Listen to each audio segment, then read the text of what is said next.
Hallelujah, hallelujah. സ്തോത്രം, സ്തോത്രം.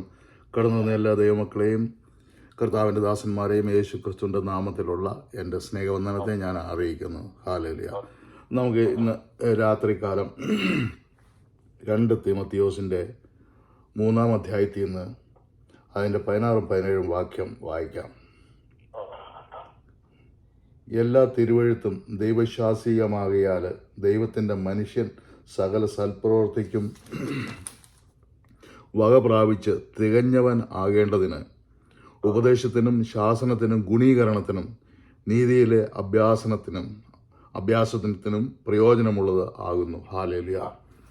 ദൈവത്തിൻ്റെ തിരുവചനത്തെക്കുറിച്ചാണ് കർത്താവ് പറഞ്ഞിരിക്കുന്നത്. ഹല്ലേലൂയ. അത് എല്ലാവർക്കും പ്രയോജനകരമാണ്. നീതിയിലെ അഭ്യാസനത്തിനും തെറ്റുതിരുത്തലിനും ഒക്കെ പ്രയോജനകരമാണ്. കാരണം അത് all scripture is given by inspiration of God. ദൈവത്തിൻ്റെ ഇൻസ്പിറേഷനാൽ അത് ദൈവദാസന്മാർ എഴുതിയിരിക്കുന്നതായ വചനങ്ങളാകൊണ്ട് അതിൽ വള്ളിക്കോ പുള്ളിക്കോ തെറ്റില്ല. ഹല്ലേലൂയ. ഈ ലോകത്തിൽ ഇൻസ്പിറേഷൻ തരുന്ന അനേകരുണ്ട്. ചില മാധ്യമങ്ങൾ, ചില ദൃശ്യമാധ്യമങ്ങൾ, കഥാപുസ്തകങ്ങൾ, അതുപോലെ ഉള്ള സകല സിനിമകൾ ഒക്കെയും മറ്റുള്ളവരെ, ചില പൊളിറ്റിക്കൽ നേതാക്കന്മാരെ, പൊളിറ്റിക്കൽ ആയിട്ടുള്ള സ്ക്രിപ്ചർ, ഇതെല്ലാം ഇൻസ്പിറേഷൻ തരുന്നതാണ്. ഹല്ലേലൂയ. ഈ ഇൻസ്പിറേഷൻ, അങ്ങനെയുള്ള ആ ഇൻസ്പിറേഷനിലൊക്കെയും അത് പാലിക്കുന്നവർക്ക് തെറ്റ് സംഭവിക്കാം. എന്നാൽ ദൈവം തരുന്നതായ ഈ തിരുവചനത്തിനകത്ത് ഒരു തെറ്റും സംഭവിക്കുകയില്ല. ഈ തിരുവചനം ദൈവം തന്നെ ഇൻസ്പയർ ചെയ്ത് എഴുതിപ്പിച്ച തിരുവചനമായതിനാൽ ഈ തിരുവചനത്തെ 100% നമുക്ക് വിശ്വസിക്കാം എന്നുള്ളതാണ് ആദ്യമായിട്ടുള്ളത് പറയുവാനുള്ളത്. അത് തന്നെയല്ല, ഈ തിരുവചനം നമ്മുടെ ജീവിതത്തിൽ മാറ്റം വരുത്തും. ഈ തിരുവചനം മറ്റുള്ളവരെ ഉപദേശിക്കാൻ നല്ലത്. അതുപോലെ ഈ തിരുവചനത്തിലൂടെ നമുക്ക് പല കാര്യങ്ങളും നേടുവാൻ കഴിയുമെന്ന് ദൈവം നമ്മളെ ഉപദേശിക്കുകയാണ്. ഹല്ലേലൂയ. ദൈവത്തിൻ്റെ വിശിഷ്ട ഗ്രന്ഥമാണ് ദൈവത്തിൻ്റെ തിരുവചനം. ഈ തിരുവചനത്തെക്കുറിച്ച് നമ്മൾ പല കാര്യങ്ങൾ മനസ്സിലാക്കേണ്ടതായിട്ടുണ്ട്. ഈ തിരുവചനത്തെക്കുറിച്ച്, അതിൻ്റെ കാര്യങ്ങളൊക്കെ നാം മനസ്സിലാക്കുമ്പോൾ ഈ തിരുവചനത്തെ നാം കൂടുതൽ സ്നേഹിക്കുവാൻ തുടങ്ങും. ഈ തിരുവചനം ഒരു മനുഷ്യനെ മാറ്റുവാൻ ഇടയായി തീരുമെന്ന് നമുക്ക് കാണുവാൻ കഴിയും. ഹല്ലേലൂയ. ഹിന്ദുയിസത്തിൻ്റെ അടിസ്ഥാന ഗ്രന്ഥമാണ് വേദങ്ങൾ. വേദങ്ങൾ പ്രധാനമായും 4 ടൈപ്പുള്ള വേദഗ്രന്ഥങ്ങളുണ്ട്. അതായത് വേദപുസ്തകങ്ങൾ, വേദഗ്രന്ഥങ്ങൾ. അത് ഋഗ്വേദം, സാമവേദം, യജുർവേദം, അഥർവവേദം, ഇങ്ങനെ 4 പ്രധാനപ്പെട്ട വേദങ്ങളുണ്ട്. ഈ വേദങ്ങൾ എഴുതിയിരിക്കുന്നത് വ്യാസ എന്ന ഒരു മനുഷ്യനാണ്, പച്ചയായ ഒരു മനുഷ്യനാണ്. ഹല്ലേലൂയ എന്ന് വിശ്വസിക്കപ്പെടുന്നു. ഹല്ലേലൂയ. 1500 BC 1500 കാലഘട്ടത്തിലാണ് ഈ വേദഗ്രന്ഥങ്ങളൊക്കെയും എഴുതിയത് എന്നാണ് കരുതപ്പെടുന്നത്. ഇതിനൊന്നും കൃത്യമായ തെളിവുകളോ റെക്കോർഡുകളോ ഒന്നുമില്ല. ഈ വ്യാസമുനി ജനിച്ചത് BC 1500 എന്ന് കരുതുന്നു. ഹല്ലേലൂയ. യോഗ അഭ്യാസത്തിലൂടെ അല്ലെങ്കിൽ ധ്യാന ചിന്തയിലൂടെ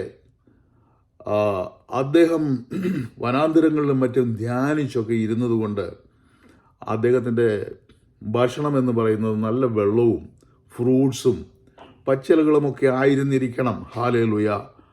അങ്ങനെ അദ്ദേഹം, ഹല്ലേലൂയ, ഈ ലോകചിന്തകളിൽ നിന്നെല്ലാം മാറി അദ്ദേഹം ധ്യാനിച്ച് മറ്റുള്ള മനുഷ്യരിൽ നിന്നെല്ലാം മാറിയിരുന്നത് കൊണ്ട് യോഗ അഭ്യാസത്തിലൂടെ അദ്ദേഹം ദീർഘനാൾ ജീവിച്ചിരുന്നു എന്ന് ഒരു പറച്ചിലുണ്ട്. അത് എത്രമാത്രം ശരിയാണെന്ന് നമുക്കറിയില്ല. 3000 വർഷത്തോളം ജീവിച്ചിരുന്ന ഒരു വ്യക്തിയാണ് വ്യാസ എന്ന് പറയുന്നു. അതിനൊന്നും റെക്കോർഡുകളോ തെളിവുകളോ ഒന്നുമില്ല. ഇതൊക്കെ വെറും മിസ്റ്ററി ആയിട്ടുള്ള കാര്യങ്ങളാണ്. ഹല്ലേലൂയ. അബ്രഹാം, നമ്മുടെ തിരുവചനത്തിൽ കാണുന്ന അബ്രഹാം പിതാവ്, ജനസിസ് 25:7 അബ്രഹാം പിതാവ് 175 വർഷം ജീവിച്ചിരുന്നതായിട്ട് കാണുന്നുണ്ട്.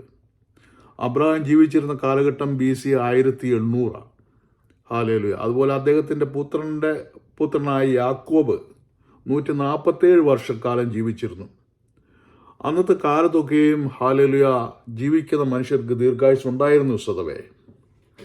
കൂടാതെ നല്ല ധ്യാന ചിന്തയിലൂടെ ജീവിക്കുന്നവർക്ക് അതിൽ കൂടുതൽ ആയുസ്സുകൾ ദൈവം കൊടുത്തിരുന്നു. എങ്കിലും 3000 വർഷക്കാലമൊക്കെ വ്യാസ ജീവിച്ചിരുന്നു എന്ന് പറയുന്നതിൽ നമുക്കത് വിശ്വസിക്കാൻ കഴിയില്ല.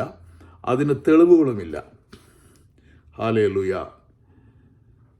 വേദഗ്രന്ഥത്തിൽ വേദങ്ങളും ഉപനിഷത്തുകളും ബ്രഹ്മസൂത്രങ്ങളും മന്ത്രങ്ങളും ഒക്കെ അടങ്ങിയിരിക്കുക. ഹല്ലേലൂയ. ചുരുക്കി പറഞ്ഞാൽ അന്നത്തെ അരിസ്റ്റോട്ടിൽ, പ്ലേറ്റോ, സോക്രട്ടീസ് തുടങ്ങിയവരുടെ ഫിലോസഫിക് ചിന്തകൾ തുടങ്ങുന്നതിന് മുമ്പേ ഹല്ലേലൂയ ആര്യ സംസ്കാരം ഇന്ത്യയിൽ വന്നിരുന്നു. ഈ ആര്യ സംസ്കാരത്തിൽ എഴുതിയിരിക്കുന്നതായ ഫിലോസഫി ഈ വ്യാസനും ആര്യന്മാർ കുടിയേറിയ കാലത്ത് കുടിയേറിയതായിരിക്കാൻ സാധ്യതയുണ്ട്. നേപ്പാളിലായിരുന്നു അന്ന് ഇന്ത്യ എന്ന് പറയുന്നത്. നേപ്പാള്, ബർമ്മ, അതുപോലെ പാകിസ്ഥാന്, ബംഗ്ലാദേശ് ഇതെല്ലാം തുടങ്ങിയ ഒരു വലിയൊരു രാജ്യമായിരുന്നല്ലോ ഇന്ത്യ എന്ന് പറയുന്നത്. അപ്പോൾ ആ കാലഘട്ടത്തിൽ ഏതാണ്ട് 1500 കാലഘട്ടത്തിൽ BC 1500 കാലഘട്ടത്തിൽ എഴുതിയതാണ് ഈ വേദങ്ങളെന്നാണ് കരുതപ്പെടുന്നത്. വേദ എന്ന് പറഞ്ഞാൽ അതിൻ്റെ അർത്ഥം ജ്ഞാനമെന്നാണ്. വേദ എന്ന സാൻസ്ക്രിറ്റ് വേർഡിൻ്റെ അർത്ഥം ജ്ഞാനമെന്നാണ്. ഈ ജ്ഞാനമതക്കാർ BC 500 കൂടി ഗ്രീക്കിലും യഹൂദയിലും എല്ലാം ഉണ്ടായിരുന്ന ജ്ഞാനമതക്കാർ അവർ ഈ വേദഗ്രന്ഥത്തിൽ വളരെ സ്വാധീനിക്കുവാനിടയായി തീർന്നു അവരെ സംബന്ധിച്ച്. കാരണം വേദ എന്ന് പറഞ്ഞാൽ ജ്ഞാനത്തിലൂടെ മോക്ഷം പ്രാപിക്കുക. ജ്ഞാനമാണ് മോക്ഷം പ്രാപിക്കേണ്ടതിൻ്റെ പ്രധാന ഘടകം എന്നാണ് അതിലെഴുതിയിരിക്കുന്നത്. ഈ പ്രപഞ്ചശക്തികളെക്കുറിച്ചുള്ള ജ്ഞാനമുണ്ടായിരിക്കണം. അങ്ങനെ ജ്ഞാനം, അതായത് നോളജാണ് സാൽവേഷൻ എന്ന് ഈ ജ്ഞാനമതക്കാർ, നോസിസ്റ്റുകാർ വിശ്വസിച്ചിരുന്നു. അപ്പോൾ അവർക്ക് ആ ഒരു ചിന്ത വരുന്നതിനുള്ള ഒരു അടിസ്ഥാന കാര്യം അവർക്ക് ലഭിച്ചത് ഈ വ്യാസ എഴുതിയിരിക്കുന്നു എന്ന് പറയുന്ന വേദഗ്രന്ഥങ്ങളിലൂടെ ആയിരിക്കണം. ഈ ജ്ഞാനമതക്കാർ, ഏതായാലും ജ്ഞാനമതക്കാരെ ഹിന്ദുസം സ്വാധീനിച്ചിരുന്നു. ഹല്ലേലൂയ. അങ്ങനെ ജ്ഞാനത്തിലൂടെയാണ് മോക്ഷം പ്രാപിക്കുകയുള്ളൂ എന്നൊക്കെയും ഈ വേദഗ്രന്ഥങ്ങളിൽ, അപ്രകാരമുള്ള വേദപുസ്തകങ്ങളിലൊക്കെയും എഴുതിയിരിക്കുന്നു. എന്നാൽ ദൈവത്തിൻ്റെ തിരുവചനം എന്ന് പറയുന്ന അപ്രകാരമല്ല. ഹല്ലേലൂയ. അത് ഏതാണ്ട് 40ഓളം എഴുത്തുകാർ വിവിധ കാലഘട്ടത്തിൽ വിവിധ സംസ്കാരത്തിൽ എഴുതിയിരിക്കുന്നത് ക്രോഡീകരിച്ച് 66 പുസ്തകങ്ങളാക്കി പ്രസിദ്ധീകരിച്ചിരിക്കുന്ന പുസ്തകമാണ് ദൈവത്തിൻ്റെ തിരുവചനം. ഹല്ലേലൂയ.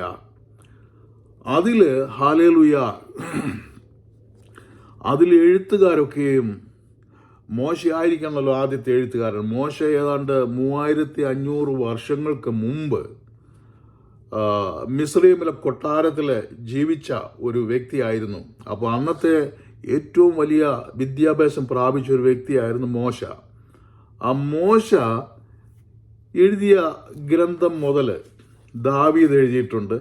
ഏതാണ്ട് 3000 വർഷങ്ങൾക്ക് മുമ്പ് ദാവീദ് എഴുതിയ ഗ്രന്ഥങ്ങൾ ഇതിനകത്ത് അടങ്ങിയിട്ടുണ്ട്. പിന്നെ ജ്ഞാനികളിൽ ജ്ഞാനിയായ ശലോമോൻ എഴുതിയ പുസ്തകങ്ങളുണ്ട്. ശലോമോനെ പോലെ ജ്ഞാനിയായിട്ടുള്ളവർ ഇതുവരെ ജനിച്ചിട്ടില്ല, ഇനി ഉണ്ടാകാനും പോകുന്നില്ല. അപ്രകാരമുള്ളവർ എഴുതിയിട്ടുണ്ട്.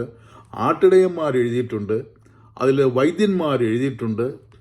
അങ്ങനെ വലിയ വിദ്യാഭ്യാസമുള്ളവർ, വിദ്യാഭ്യാസം തീരെയില്ലാത്തവർ, പത്രോസിനെ പോലെയുള്ളവരൊക്കെ എഴുതിയിട്ടുള്ള എല്ലാം ചേർത്ത് എഴുതിയിരിക്കുന്ന 40ഓളം എഴുത്തുകാർ വിവിധ കാലഘട്ടങ്ങളിൽ എഴുതിയിരിക്കുന്നതായ 66 പുസ്തകങ്ങൾ ചേർന്നാണ് ദൈവത്തിൻ്റെ തിരുവചനം എന്ന് പറയുന്നത്. അത് നമ്മൾ ആദ്യം വായിച്ചതുപോലെ അത് ദൈവത്താൽ ഇൻസ്പയർ ചെയ്ത് മനുഷ്യരായിട്ടുള്ളവരെ എഴുതിയിരിക്കുന്ന പുസ്തകമാണ് അത്. ഹല്ലേലൂയ.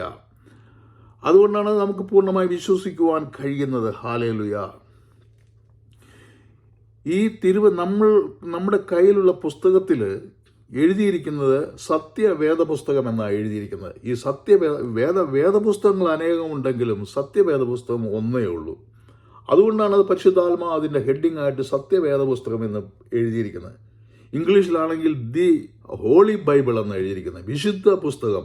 അതും ഇത് ഒന്നേ ഉള്ളൂ. ഹല്ലേലൂയ. അപ്പോൾ എത്ര വേദപുസ്തകങ്ങളുണ്ടെങ്കിലും ദൈവം എഴുതിയിരിക്കുന്ന സത്യവേദപുസ്തകം ഇത് ഒന്ന് മാത്രമേ ഉള്ളൂ എന്ന് നമുക്ക് മനസ്സിലാക്കാം. ഹല്ലേലൂയ.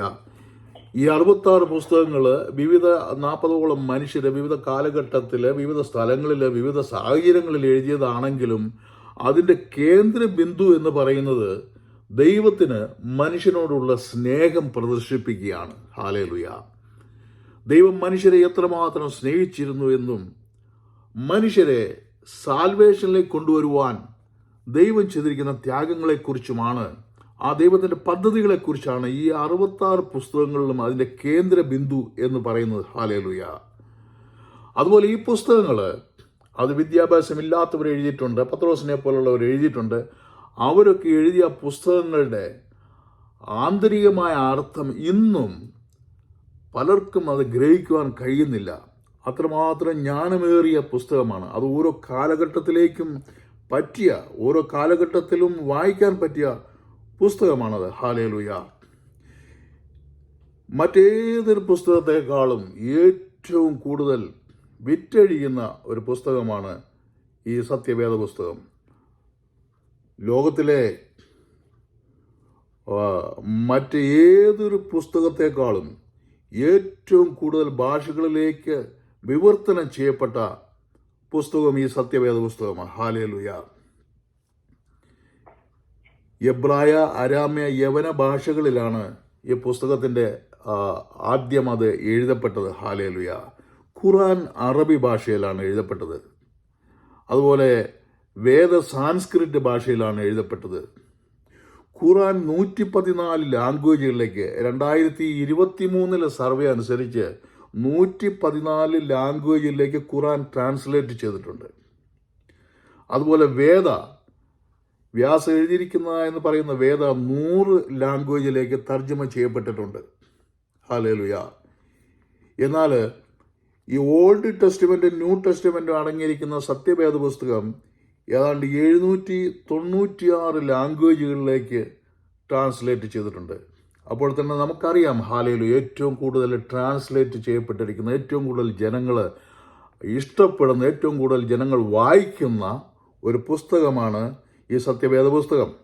ഇനി ന്യൂ ടെസ്റ്റ്മെന്റ് മാത്രമുള്ളത് 1658 ഭാഷകളിലേക്ക് തർജ്ജമ ചെയ്യപ്പെട്ടിരിക്കുന്നു. ഹല്ലേലൂയ. ലോകത്തിൽ ഏതാണ്ട് 7097 ലാംഗ്വേജ് ഉണ്ട്. മൊത്തം എല്ലാ രാജ്യത്തും ചേർന്ന് 7097 ലാംഗ്വേജുകളുണ്ട്. അപ്പോൾ ഇതുവരെ 1658 ലാംഗ്വേജിലേക്കാണ് വിശുദ്ധ പുസ്തകം, തിരുവചനം ട്രാൻസ്ലേറ്റ് ചെയ്തിട്ടുള്ളൂ. ഇനിയും ഒരുപാട് ലാംഗ്വേജുകളിലേക്ക് ട്രാൻസ്ലേറ്റ് ചെയ്യുവാൻ കിടക്കുന്നേ ഉള്ളൂ. ഹല്ലേലൂയ. ഇത് 1658 ലാംഗ്വേജിലേക്ക് ട്രാൻസ്ലേറ്റ് ചെയ്യപ്പെട്ട് കഴിഞ്ഞപ്പോൾ ഖുറാനും ഈ വേദയും ട്രാൻസ്ലേറ്റ് ചെയ്തിരിക്കുന്നത് ഏതാണ്ട് 100 അല്ലെങ്കിൽ 110 ലാംഗ്വേജിലേക്ക് മാത്രമാണ് ട്രാൻസ്ലേറ്റ് ചെയ്തിട്ടുള്ളത്. ഹല്ലേലൂയ. അതും ഈ സത്യവേദ പുസ്തകം വായിക്കുന്നത് പോലെ എല്ലാവരും അത് വായിക്കുന്നുണ്ടോ എന്നുള്ളത് സംശയമാണ്. ഹല്ലേലൂയ. കാരണം അവരുടെ ഒന്നും ആലയങ്ങളിൽ അല്ലെങ്കിൽ ക്ഷേത്രങ്ങളിൽ ഈ പുസ്തകം കൊണ്ടുവരുവാനോ അതവിടെ വെച്ച് വ്യാഖ്യാനിക്കാനോ അതിനെക്കുറിച്ച് സംസാരിക്കാനോ ഒന്നും ആരും മെനക്കെടാറില്ല. അതുകൊണ്ട് വിശ്വാസികൾ വരുന്നു, അവരുടെ പൂജാരികളോ അല്ലെങ്കിൽ അവരുടെ ഇമാമുമാരോ പറയുന്നത് കേൾക്കുന്നു, പോകുന്നു, വിശ്വസിക്കുന്നു എന്നുള്ളതല്ലാതെ ആ പുസ്തകത്തെക്കുറിച്ച് അതിലെന്താണ് എഴുതിയിരിക്കുന്നതെന്ന് വളരെ ചുരുക്കം പേര് മാത്രമേ അത് വായിച്ചിട്ടുള്ളൂ. ഹല്ലേലൂയ. ഈ 1650 ലാംഗ്വേജിൽ 1658 ലാംഗ്വേജുകളിലേക്ക് ഇത് ട്രാൻസ്ലേറ്റ് ചെയ്തിട്ടുണ്ട് എന്ന് പറയുമ്പോൾ ലോകത്തെ ഏതാണ്ട് 580 കോടി ജനങ്ങൾക്ക് അവരുടേതായ ഭാഷയിൽ ഈ സത്യ തിരുവചനം വായിക്കുവാനും പഠിക്കുവാനും ധ്യാനിക്കുവാനും കഴിയും. 569 കോടി ജനങ്ങൾക്ക്. ഹാലയില് ലോക ജനസംഖ്യ എന്ന് പറയുന്നത് 790 ആണ്. ഇപ്പോഴത്തെ കണക്ക് വെച്ച് നോക്കുമ്പോൾ 790. അപ്പോൾ ഇനിയും 200 കോടി ജനങ്ങളും കൂടി ഇത് വായിക്കേണ്ടതുണ്ട്. ഹാലേലുയ. ആ ഇത്രയും ജനങ്ങൾ കൂടി ഇത് വായിച്ച് അറിയാനുള്ള ഒരു സന്ദർഭം ദൈവം വെച്ചിരിക്കുക വാസ്തവത്തിൽ. ഹാലേലുയ. എല്ലാവരും ഇത് അറിഞ്ഞിരിക്കണം. എല്ലാവരും വേദപുസ്തകത്തെക്കുറിച്ച് കേട്ടിരിക്കണം. ഹാലേലുയ. നമ്മുടേതായ ഈ സത്യവേദപുസ്തകത്തിനകത്ത് മറച്ചു വെക്കാൻ ഒന്നുമില്ല. അത് വളരെ തുറന്ന ഒരു പുസ്തകമാണ്. അതുകൊണ്ടാണ് ഹാലേലുയ അത് ഇത്രമാത്രം ഭാഷകളിലേക്കും ഇത്രമാത്രം ജനങ്ങളുടെ മധ്യത്തിലേക്കും അത് പകരപ്പെട്ടിരിക്കുന്നത്. അനേകരും വായിക്കുന്നു, അവർക്കതിനകത്തുനിന്ന് പ്രയോജനം ഉണ്ടാകുന്നു. ഹാലേലുയ. എന്നാൽ മറ്റുള്ള ഈ വേദപുസ്തകങ്ങൾ വായിക്കുന്നവർക്ക് അത് എത്രമാത്രം പ്രയോജനപ്പെടുന്നുണ്ട് എന്ന് നമുക്കറിയില്ല. ഹാലേലുയ. ഈ ഖുറാൻ പോലുള്ള പുസ്തകങ്ങൾ ജനങ്ങൾ വായിച്ചു വരുമ്പോൾ അനേകർ അതിൽ നിന്ന് മാറിപ്പോവുകയാണ് പതിവ്. എന്നാൽ ഈ സത്യവേദപുസ്തകം വായിക്കുന്നവരെല്ലാം അതിലേക്ക് അടുത്തു വരികയാണ് പതിവ്. ഹാലേലുയ. കാരണം ഇത് വായിക്കുന്നവർക്ക്, മനസ്സിലാക്കുന്നവർക്ക് അത് മനസ്സിലാക്കുവാൻ കഴിയുന്നുണ്ട്. ഹാലേലുയ. ലോകത്തിൽ വിശ്വസിക്കാൻ കൊള്ളാവുന്ന ഒരു പുസ്തകമേ ഉള്ളൂ. അതുകൊണ്ടാണ് ഇത്രമാത്രം ട്രാൻസ്ലേഷൻ നടന്നത്, ഇത്രമാത്രം വിൽപ്പന നടന്നത്. ഇപ്പോഴും ഏറ്റവും കൂടുതൽ വിൽക്കുന്ന പുസ്തകങ്ങളിൽ ഒന്നാണ് ഈ സത്യവേദ പുസ്തകം. ഹാലേലുയ. എന്തുകൊണ്ടാണ്? ആ ദൈവത്തിൻ്റെ തിരുവചനമാണ്, ദൈവത്തിൻ്റെ നിയോഗപ്രകാരമാണ്. അതുകൊണ്ടാണ് ഈ പുസ്തകം ഇത്രമാത്രം പ്രചരിക്കുന്നത്. ആയതിനാൽ ഈ സത്യവേദ പുസ്തകത്തിൽ എഴുതിയിരിക്കുന്ന എല്ലാ കാര്യങ്ങളും നമുക്ക് പൂർണ്ണമായി വിശ്വസിക്കുവാൻ കഴിയും. ഹാലേലുയ. ഈ ഓൾഡ് ടെസ്റ്റ്മെന്റ് എബ്രായ ഭാഷയിലാണ് എഴുതിയിരിക്കുന്നത്. എന്നാൽ അതിനകത്ത് കുറച്ച് അരാമ്യ ഭാഷ കൂടിയുണ്ട്. അതുപോലെ ന്യൂ ടെസ്റ്റ്മെന്റിൽ യവന ഭാഷയിലാണ്, ഗ്രീക്ക് ഭാഷയിലാണ് എഴുതിയിരിക്കുന്നത്. അതിനകത്തും കുറച്ച് അരാമ്യ ഭാഷയുണ്ട്. ഹാലേലുയ. നമുക്കറിയാം, ദാനിയേൽ പ്രവാചകന് ബെൽഷസർ രാജാവ് ഒരു കരം വന്ന് അദ്ദേഹത്തിൻ്റെ ഭിത്തിയിൽ എഴുതുന്നതായിട്ട് കണ്ടു. അത് വായിക്കുവാൻ ദാനിയേലിനെ വരുത്തിയപ്പോൾ ദാനിയേൽ വായിച്ചു, മെനെ മെനെ തെക്കേൽ ഊഫർസീൻ. അത് അരാമ്യ ഭാഷയാണ്. അതുപോലെ ന്യൂ ടെസ്റ്റ്മെന്റിനകത്തും യവന ഭാഷയിലാണ് എഴുതിയത്. എന്നാൽ അതിനകത്തും ഒരല്പം അരാമ്യ ഭാഷ വന്നിട്ടുണ്ട്. അത് മാർക്കോസ് 5:41 വായിക്കുമ്പോൾ അവിടെ യേശു യായിറോസിന്റെ ഭവനത്തിലേക്ക് ചെല്ലുകയും യായിറോസിന്റെ ഭവനത്തിൽ മരിച്ചു കിടന്ന യായിറോസിന്റെ കൊച്ചുമകളെ കൈക്ക് പിടിച്ച് തലീത്ത കൂമി എന്ന് പറഞ്ഞ് എഴുന്നേൽപ്പിക്കുവാനിടയായി തീർന്നു. ഈ തലീത്ത കൂമി എന്നുള്ളതും അരാമ്യ ഭാഷയാണ്. അപ്പോൾ അതിനകത്ത് യവന ഭാഷയും അരാമ്യ ഭാഷയും വന്നു. ഓൾഡ് ടെസ്റ്റ്മെന്റിലാണെങ്കിൽ എബ്രായ ഭാഷയും അരാമ്യ ഭാഷയും വന്നു. ഹാലേലുയ. പിന്നീട് അത് 1680ഓളം ഭാഷകളിലേക്ക് അത് ട്രാൻസ്ലേറ്റ് ചെയ്യുവാനും ഇടയായി തീർന്നു. ഹാലേലുയ. ഇത്രമാത്രം ട്രാൻസ്ലേഷൻ ഉണ്ടായപ്പോൾ, ഇത്രമാത്രം പുസ്തകം വിറ്റഴിഞ്ഞപ്പോൾ അതിൻ്റെ പ്രാധാന്യം എന്തുമാത്രമാണ്, ജനങ്ങൾ അതിനെന്തുമാത്രം സ്നേഹിക്കുന്നു എന്ന് നമുക്ക് മനസ്സിലാക്കുവാൻ കഴിയും. നിസ്സാര കാര്യമല്ല അത്. ഹാലേലുയ. ചിലരൊക്കെയും അതിനെ പുച്ഛത്തോടെ കാണുകയും അതിനെ നിന്ദിക്കുകയും നിരസിക്കുകയും അത് പ്രചരിപ്പിക്കുന്നവരെ ഉപദ്രവിക്കുകയൊക്കെ ചെയ്യുന്നുണ്ടെങ്കിലും, ആരാധിക്കുന്നവരെ ഉപദ്രവിക്കുന്നുണ്ടെങ്കിലും, ഹാലേലുയ, ഈ പുസ്തകത്തിൻ്റെ പ്രാധാന്യം ഭയങ്കരമാണ്. അതിന് ജീവനുണ്ട് ഈ പുസ്തകത്തിന്, മറ്റുള്ള പുസ്തകം പോലെ അല്ല. ഹാലേലുയ. അതുപോലെ ഇതിൽ എഴുതിയിരിക്കുന്ന ചില ഭാഗങ്ങൾ 3500 വർഷത്തിലേറെ പഴക്കമുണ്ട്. വേദങ്ങൾ എഴുതുന്നതിനേക്കാൾ മുമ്പേ എഴുതിയതാണ് ഈ പുസ്തകം. ഹാലേലുയ. ഇന്ന് ലോകത്തിലെ ഏറ്റവും ആധുനികമായ പുസ്തകങ്ങളിൽ ഒന്നായി ഇത് നിലനിൽക്കുന്നു. ഹാലേലുയ. അതിന് കാരണം ജീവിതത്തെക്കുറിച്ച്, ഹാലേലുയ, ഏറ്റവും വലിയ ചോദ്യങ്ങൾക്ക് ഈ ഗ്രന്ഥം ഉത്തരം നൽകുന്നു എന്നുള്ളതാണ്. ഹാലേലുയ. മറ്റൊരു പുസ്തകത്തിനും ഒരു മനുഷ്യന്റെ ജീവിതത്തെ ബാധിക്കുന്നതായ ചില ചോദ്യങ്ങൾക്ക് ഉത്തരം തരുവാൻ കഴിയുകയില്ല. എന്നാൽ സത്യവേദ പുസ്തകത്തിന് മാത്രമേ മനുഷ്യന്റെ ജീവിതത്തെ ബാധിച്ചിരിക്കുന്ന ചില ചോദ്യങ്ങൾക്ക് ഉത്തരം തരുവാൻ കഴിയുകയുള്ളൂ. ഹാലേലുയ. അതിൽ 3 ചോദ്യങ്ങൾ ഒന്ന് ചിന്തിച്ചു നോക്കാം. നമുക്ക് ഒരുപാട് ചോദ്യങ്ങളുണ്ട്, അതിനെല്ലാം കൃത്യമായ ഉത്തരങ്ങൾ ഈ വിശുദ്ധ ബൈബിളിൽ നമുക്ക് ലഭിക്കുന്നുണ്ട്. ഒന്നാമത്തെ ചോദ്യം, ഞാൻ എവിടെ നിന്ന് വന്നു? രണ്ടാമത്തെ ചോദ്യം, ഞാൻ എന്തിന് ഇവിടെ ആയിരിക്കുന്നു? മൂന്നാമത്തെ ചോദ്യം, ഞാൻ എവിടേക്ക് പോകും? ഇന്നാർക്കും അറിയാത്ത ചോദ്യമാണ്. അതിൻ്റെ ഉത്തരം ആർക്കും അറിയില്ല. ഞാൻ എവിടേക്ക് പോകും? ഹല്ലേലൂയ.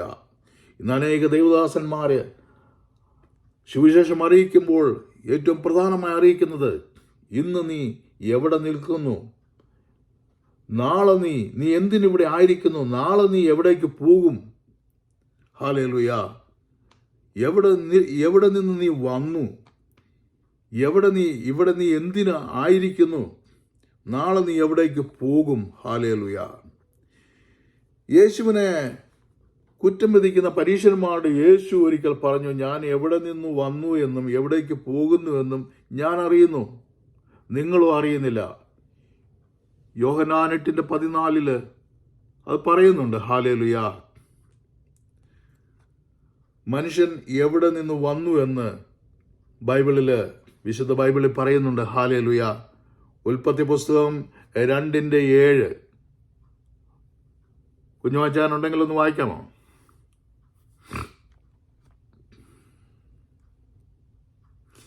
യഹോവയായ ദൈവം നിലത്തിലെ പൊടി കൊണ്ട് മനുഷ്യനെ നിർമ്മിച്ചിട്ട് അവൻ്റെ മൂക്കിൽ ജീവശ്വാസം ഊതി മനുഷ്യൻ ജീവനുള്ള ദേഹിയായി തീർന്നു. ഹല്ലേലൂയ. നിലത്തിലെ പൊടിയിൽ നിന്ന് മനുഷ്യനെ ദൈവം നിർമ്മിച്ചിട്ട് അവൻ്റെ മൂക്കിൽ ജീവശ്വാസം ഊതി മനുഷ്യൻ ജീവനുള്ള ദേഹിയായി തീർന്നു. ഹല്ലേലൂയ. പൊടിയിൽ നിന്ന് ഒരു മനുഷ്യനെ ഉണ്ടാക്കുന്നു, ദൈവം ഉണ്ടാക്കി. ഹല്ലേലൂയ. ഇത് ഭൗതികമായ ശരീരം മാത്രമാണ്. ഹല്ലേലൂയ. അല്ലെങ്കിൽ ഒരു പ്രതിമ.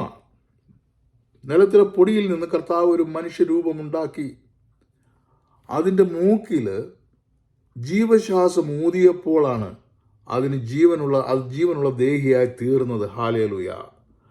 അപ്പോൾ ദൈവം തൻ്റെ വായിൽ നിന്ന് ആ രൂപത്തിലേക്ക്, പൊടിയിൽ നിന്നുണ്ടാക്കിയ രൂപത്തിലേക്ക്, അതിൻ്റെ മൂക്കിലേക്ക് ദൈവത്തിൻ്റെ ശ്വാസം ഊതിയപ്പോൾ അത് ജീവനുള്ള ദേഹിയായി തീർന്നു. ഹല്ലേലൂയ. ദൈവത്തിൻ്റെ ആത്മാവ് ഹല്ലേലൂയ അങ്ങനെ ആ മനുഷ്യനിലേക്ക് കയറുവാനിടയായി തീർന്നു. ഹല്ലേലൂയ.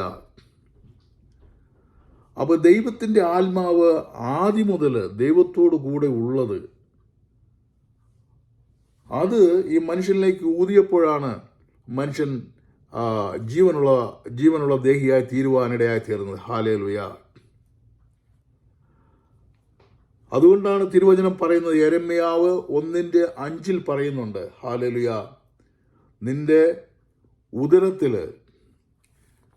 നിന്നെ ഉദരത്തിൽ ഉരുവാക്കുന്നതിന് മുമ്പേ ഞാൻ നിന്നെ അറിഞ്ഞിരുന്നു. ഹല്ലേലൂയ. നിന്നെ ഉദരത്തിൽ ഉരുവാക്കുന്നതിന് മുമ്പേ ഞാൻ നിന്നെ അറിഞ്ഞിരുന്നു. ഹല്ലേലൂയ. ലോകസ്ഥാപനത്തിന് മുമ്പേ ഹല്ലേലൂയ ദൈവം നമ്മൾ ഓരോരുത്തരെയും അറിഞ്ഞിരുന്നു. ഹല്ലേലൂയ. അപ്പോൾ ദൈവത്തിൻ്റെ ശ്വാസത്തിൽ നാം എല്ലാവരും ഉണ്ട്, നമ്മുടെ ആത്മാവുണ്ട്. ഹല്ലേലൂയ. അപ്പോൾ ഈ ലോകസ്ഥാപനത്തിന് മുമ്പേ ദൈവം ഉള്ള കാലം മുതൽ, അനാദി മുതൽ നാം ദൈവത്തിലുണ്ട്. ഹല്ലേലൂയ. അപ്പോൾ ദൈവം ആ രൂപത്തിലേക്ക് തൻ്റെ ശ്വാസം ഊതിയപ്പോൾ മനുഷ്യന് ജീവൻ വരുവാനിടയായി തീർന്നു. ദൈവത്തിൻ്റെ ആത്മാവ് ആ രൂപത്തിലേക്ക് വരുവാനിടയായി തീർന്നു. ഹല്ലേലൂയ. അപ്പോൾ മനുഷ്യൻ, അതുപോലെ എഫേഷ്യൻസ് 1:4 നാം തൻ്റെ സന്നിധിയിലെ വിശുദ്ധരും നിഷ്കളങ്കരുമായിരിക്കേണ്ടതിന് അവൻ ലോകസ്ഥാപനത്തിന് മുമ്പേ അവനിൽ നമ്മെ തിരഞ്ഞെടുത്തിരിക്കുന്നു. ഹല്ലേലൂയ. അപ്പോൾ സകല മനുഷ്യരും ഈ ലോകസ്ഥാപനത്തിന് മുമ്പേ തിരഞ്ഞെടുക്കപ്പെട്ടവരാ. ലോകസ്ഥാപനത്തിന് മുമ്പേ നാം ഉണ്ട്. ഹല്ലേലൂയ. നാം ജനിക്കുന്നതിന് മുമ്പേ നാം ഉണ്ട്. നാം ഈ ലോകത്തിലേക്ക് ജനിക്കുന്നതിന് മുമ്പേ നാം ഉണ്ട്. നാം മരിച്ചു കഴിഞ്ഞാൽ പോകുന്നതും ദൈവത്തിങ്കിലേക്കാണ് നാം പോകുന്നത്. ഹല്ലേലൂയ. ഹല്ലേലൂയ.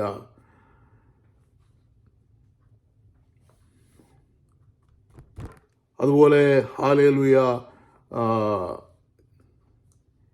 എക്ലേഷ്യൻസ് 1:4 പറയുന്നുണ്ട്. ഹല്ലേലൂയ.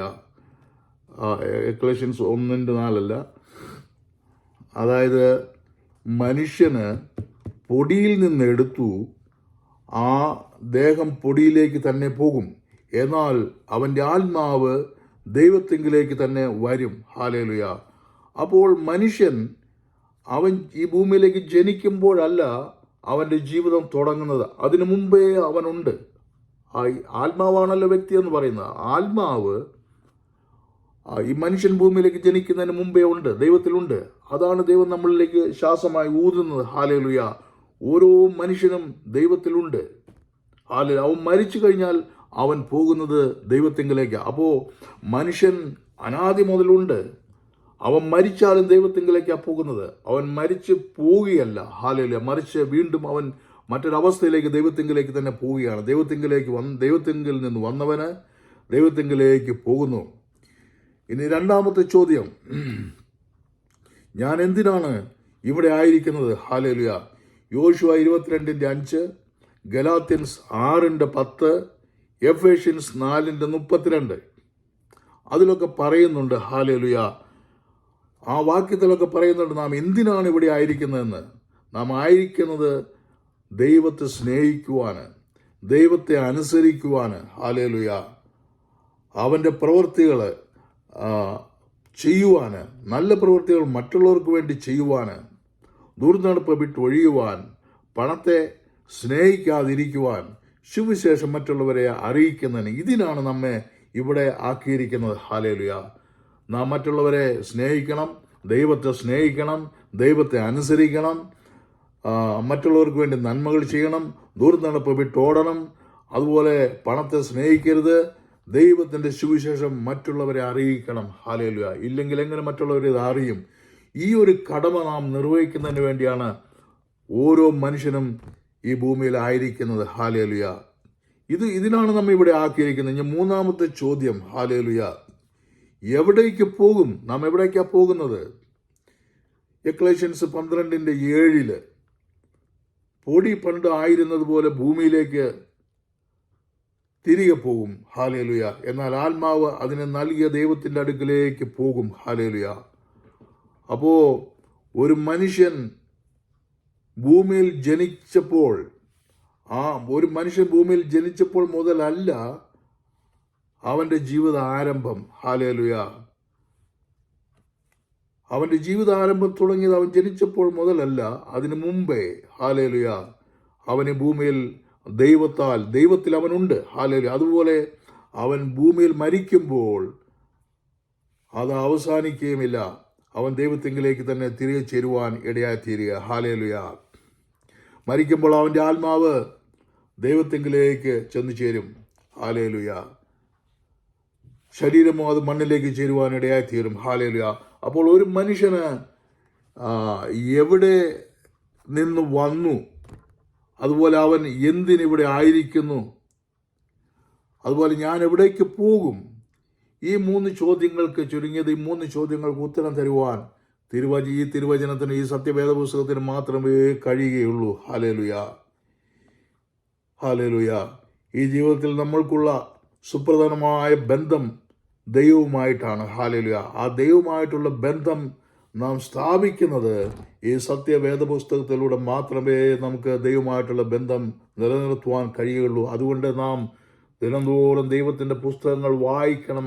ദൈവത്തിൻ്റെ പുസ്തകങ്ങൾ വായിക്കുമ്പോൾ ആ പുസ്തകത്തിലൂടെ നാം എന്ത് ചെയ്യണമെന്ന് നാമും ഇൻസ്പയർ ആയിക്കൊണ്ടിരിക്കും. ഹല്ലേലൂയ. അതാണ് ദൈവത്തിൻ്റെ ഉദ്ദേശം തന്നെ. ഹല്ലേലൂയ. ഈ വചനങ്ങളാൽ ദൈവം നമ്മൾ ഓരോരുത്തരും അനുഗ്രഹിക്കട്ടെ. സ്തോത്രം.